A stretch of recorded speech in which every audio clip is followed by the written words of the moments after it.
The government's promise to reduce fertilizer prices by almost half has come to be just a few weeks after the inauguration of William Ruto as the 5th president of Kenya. The First Lord, thank you. A hand of applause to His Excellency.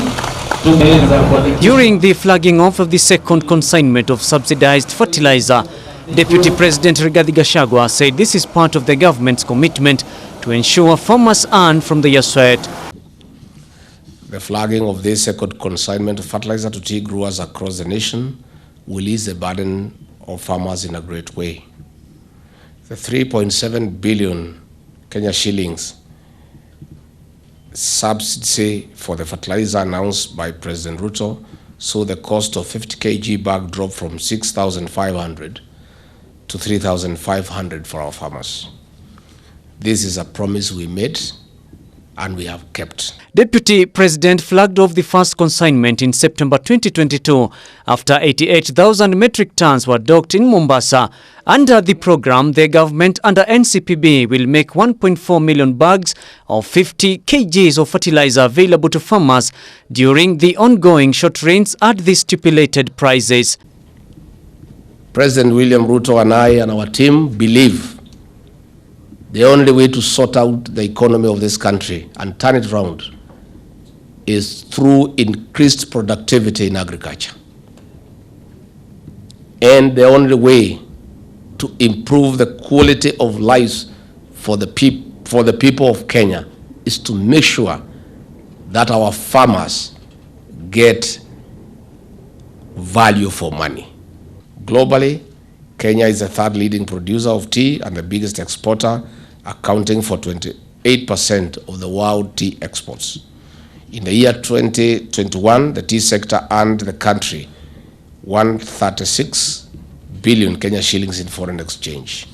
DP Gachagua said that 1.4 million bags of fertilizer will be available in towns, national cereals and produce board NCPB depots.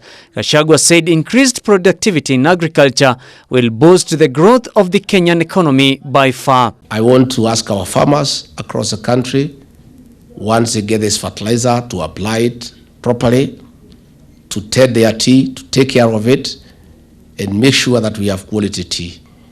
The government will do everything possible to work with Ktda, with the Tea Board of Kenya, with the Ministry of Agriculture, to boost productivity, to look for market for our tea. Do everything possible to increase productivity. We must prepare a complementary market for the increased production. Because if we produce more tea, we must look for new markets. We must enhance the existing markets.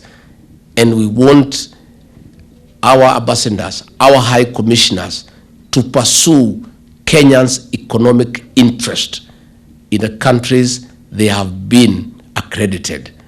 Gachagua welcomed the Ktda's move to introduce orthodox tea production, increasing tea prices to 485 Kenya shillings, an increase in orthodox tea production, which is sold at $4 per kg, compared to City, which is sold at $2.60, saying it's a good initiative by Ktda.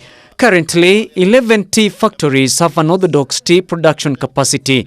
During the 59th Mashujaa Day celebrations, President William Ruto maintained his government's plan to improve food production in the country.